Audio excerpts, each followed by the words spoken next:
La reconnaissance est maintenant prouvée à la fois par la recherche et puis de façon pratique dans beaucoup d'organisations. Ça a un impact sur la baisse de l'absentéisme, ça a un impact sur la baisse du turnover, ça a un impact sur l'engagement des collaborateurs, ça a un impact sur la baisse de la conflictualité. Bref, ça a plein d'effets positifs. Ce que je voudrais rajouter, c'est que ça n'a pas simplement un impact sur la performance de l'entreprise, ça a aussi un impact sur la qualité de vie au travail des salariés. Donc c'est pour ça que je dis toujours que c'est pour moi des bénéfices réciproques et des intérêts mutuels.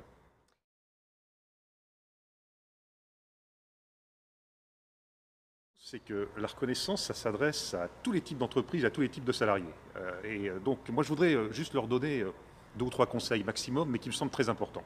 La première chose, c'est si on veut vraiment avoir de l'impact, qu'il se passe des choses, il faut faire preuve d'authenticité et de sincérité. Dit autrement, il faut y croire. La deuxième chose qui me semble importante, c'est de se souvenir que dans le mot reconnaissance, il y a le mot connaissance.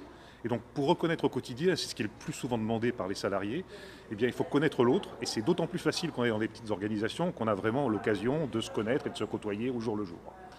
Et puis, le troisième élément qui me semble aussi très important, c'est qu'il faut bien se souvenir que la reconnaissance, ce n'est pas simplement de la gratitude, c'est-à-dire de remercier les gens pour ce qu'ils ont fait, mais c'est aussi, et moi je le vois de plus en plus, quels que soient les types d'entreprises, pouvoir intégrer les gens, leur donner l'occasion de participer, bref, leur donner de la considération.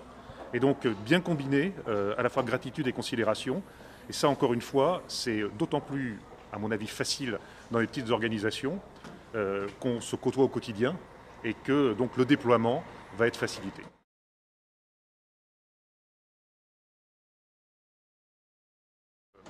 Ce qu'il faut faire, j'en sais strictement rien tant qu'on n'a pas fait un audit réellement des pratiques internes et des attentes des différents collaborateurs de l'entreprise. Et quand je dis différents collaborateurs, c'est bien entendu la direction générale en passant par les différentes catégories professionnelles.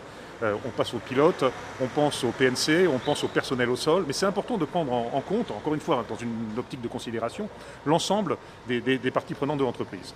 Et puis la deuxième chose, c'est que je pense qu'il y a un élément extrêmement important, en tout cas de la connaissance que je peux avoir en lisant la presse et m'intéressant à ce qui se passe dans cette entreprise, c'est d'être dans les relations sociales, dans une vraie logique de reconnaissance et de considération de l'autre, c'est-à-dire de ne pas être dans une logique d'affrontement, autant que faire se peut, mais plutôt dans une logique qui va être de regarder comment on peut être non pas dans le gagnant-gagnant, mais dans quelque chose qui va permettre de voir quels sont les intérêts des différentes parties prenantes et comment on peut avancer et construire plutôt que d'être dans une logique d'affrontement.